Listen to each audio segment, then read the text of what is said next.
Perfect. All right. My name is Camilla Craiglow, and my exceptionality is oppositional defiant disorder. And as you can tell from the photos and pictures that I chose, is very defined by a defiant behavior. So that's why you can see in the photos that the child is angry and is not cooperating at all with the adults. All right, what is oppositional defiant disorder? It's a behavioral disorder that consists of a pattern of negative, hostile, and defiant behaviors. And as you can see in these images, hostile behavior being, just overall negative behaviors. Most would say like being a bully. Yeah. Other key characteristics are they're irritable, they're angry, they're resentful toward mostly toward adults. That's the thing, and they actively defy and argue with adults.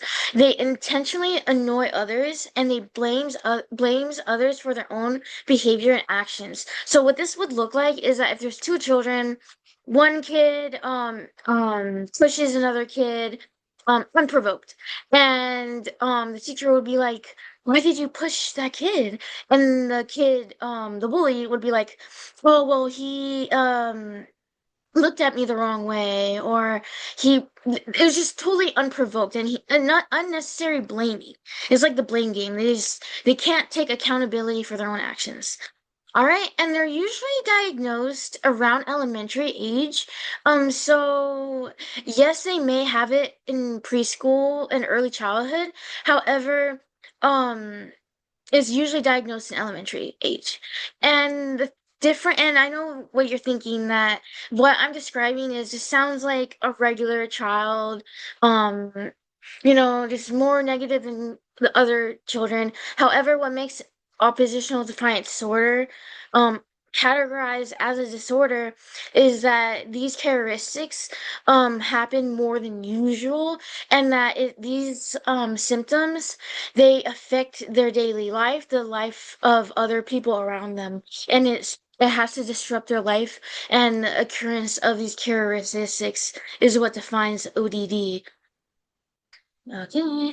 And what right here it says 2 to 11% of children are diagnosed. So the reason why it is so wide, that between 2 and 11, is because most kids go under, like, undiagnosed, or because like maybe they're female, and a lot of girls actually do go undiagnosed, and there's this other exceptionalities that um are with ODD. For example, ADHD is usually aligned with ODD. So yeah. All right, so the current special ed, wait, what methods they use in special education classrooms. So there's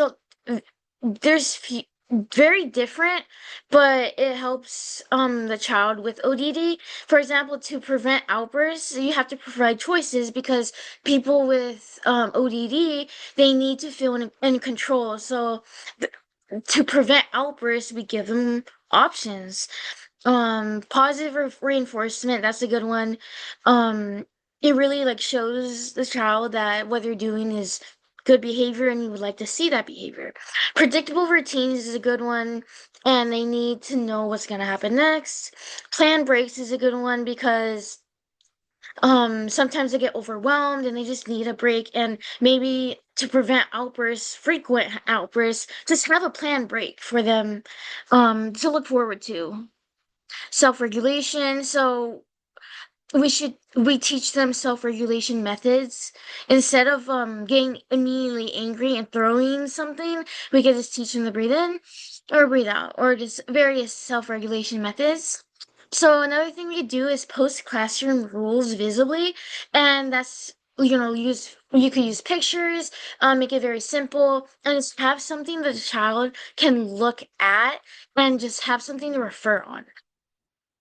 So what they do to prevent defiance is we use reward systems, like sticker charts, but only because with sticker charts and all that, it shows the progress visibly to the child, so they can see their progress over time, and that helps the child. All right, recognize small wins is very important for that too. Because we want to really show the child that what they're doing is important, and we take baby steps to show them what's important. Social reinforcement. So this is a good one because this is when when teachers model what they're supposed to do. And for example, so we model what we would want to do. So this is like acting out, and when you're acting out situations, it helps the child remember what they should be doing. All right, self-monitoring, that goes back to the reward systems with the sticker charts. And some things to do to de-escalate a power struggle is just for the teacher to stay calm, soft, low voice, acknowledge the feeling. So a teacher would be like, I see that you are angry. You're closing your fist. I see that you're angry. That you're not acknowledging that. Redirection, that's a very common one, is when they don't want to do an activity, but we can always redirect them to do something else. Reinforce positive behavior, de-escalation. Um, so follow up after is when the child has self-regulated and calmed down. That is when you do your teaching moment because then they're more calm and they're more willing to listen. And then you follow up with them after, some time for them. So when you follow up, this is what it would look like. You'd be like, hey, like, how did you feel about that? What are some things we could do next time? But yeah. Okay, for the mock-up of a supported environment, I decided to use the video game Minecraft, and I recorded me going through my classroom. So I posted a link for that. And then features of environment that may aid children with ODD. So it's all in my video, but what I had in my video was that I had a dedicated, quiet, calm down corner for children to self-regulate, reflect, and communicate. So when I say communicate, that could mean like them looking at a poster of a sad face and be like, or an angry face and be like, this is how I feel. It makes it easier for them to communicate how they feel if they see a picture of that and they could just point at it. Reflect, that could take time for them to think when they're in the calm down corner. Yeah. And then a posted schedule for children to visually see it. So, I always would want pictures on my schedule for children to have like a reference and understand what we're doing next on the schedule. Next, multiple methods to sit around group time so they have choices. So that goes back to when children need choices to feel in control. And so within my video, I if they didn't want to sit down for group time, there were cushion chairs, various other chairs that they could sit on, wooden chairs, and then on top of that, next to the group time floor, the carpet, there's a chair, like a little couch that's looking toward the outside. So yes, they are not in group time, but they are still next to group time. But maybe they could look at nature while listening about group time. And that goes back to the choices. And within my video, I I gave my class a class pet. It was like a parrot, and so it teaches children the importance of responsibilities. And the children with ODD is that if they need to practice and understand, and once they feel responsible and have all these responsibilities, they'll gain independence and they're more willing to work with adults because through them taking care of something else.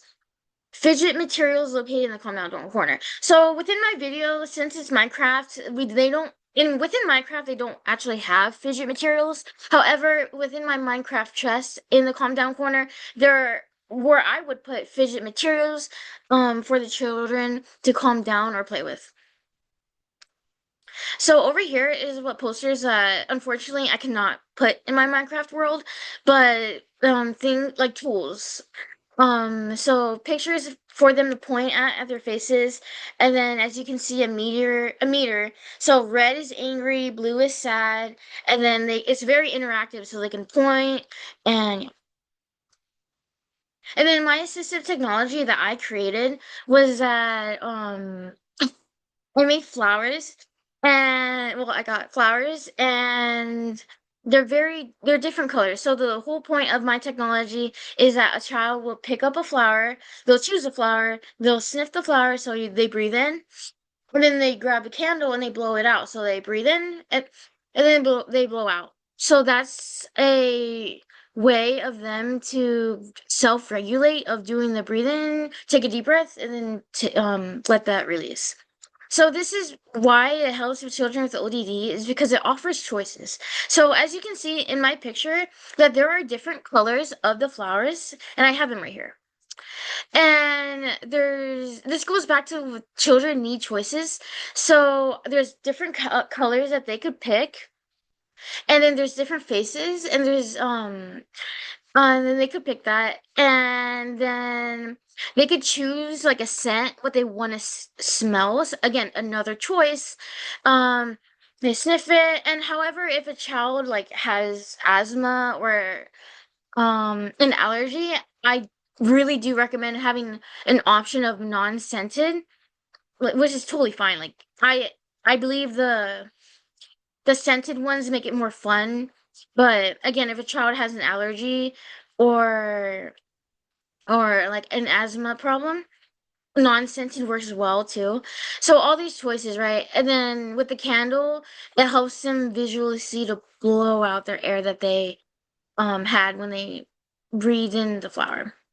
So visually shows the child how to take deep breaths. It's very interactive. So as you can see that they can pick up different flowers.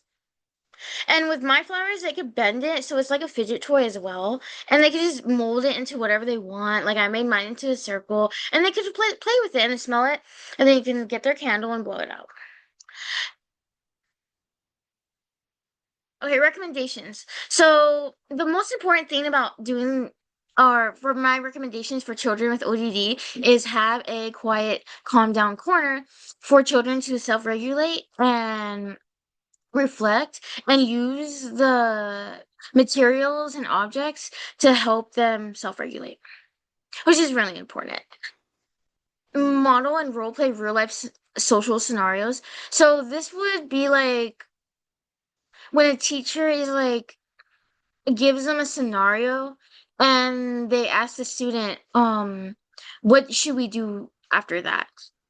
And the child will say what they think will happen, but then the teacher would be like, no, like we say please, or then when we feel angry we should breathe in, breathe out, or if we feel sad or angry, just go to the calm down corner. And then another thing is what I've been saying throughout this presentation is offer choices. That children, or especially with ODD, is that they need choices. Um, yeah. And then utilize and practice self-regulation methods. This can go beyond taking deep breaths. Just practice various self-regulation methods. From my experience, children some children can grasp on to different self-regulation methods, and some will have favorites, some will work better than others. So just give them options of self-regulation, and yeah. And then be specific and intentional when praising the child. So you need to be specific when you say good job. So if we say good job, good job, good job, that's good, that's good. It's very dull. It doesn't have any meaning. The child, when they hear that, they're not gonna feel any accomplishment if you keep on repeating that. So instead, we could be like, oh, Johnny, like I like how you organized your work, or I like how you put your work away, or I liked how that you walked calmly to the playground. Just very specific. And then I selected my my references, and three of them were peer reviewed, and the others. So there's a mixture of. Okay, I'll start with the peer reviewed. The peer reviewed is more of Well, one of them is what ODD is does to the brain, and why it happens and why children are diagnosed with it. And then the other is methods and research on how to help children with ODD. And then on to the right, some of these references, they are for teachers to help um navigate and help children with ODD within the classroom. And then I believe two of them are for parents at home. But yeah. All right, thank you.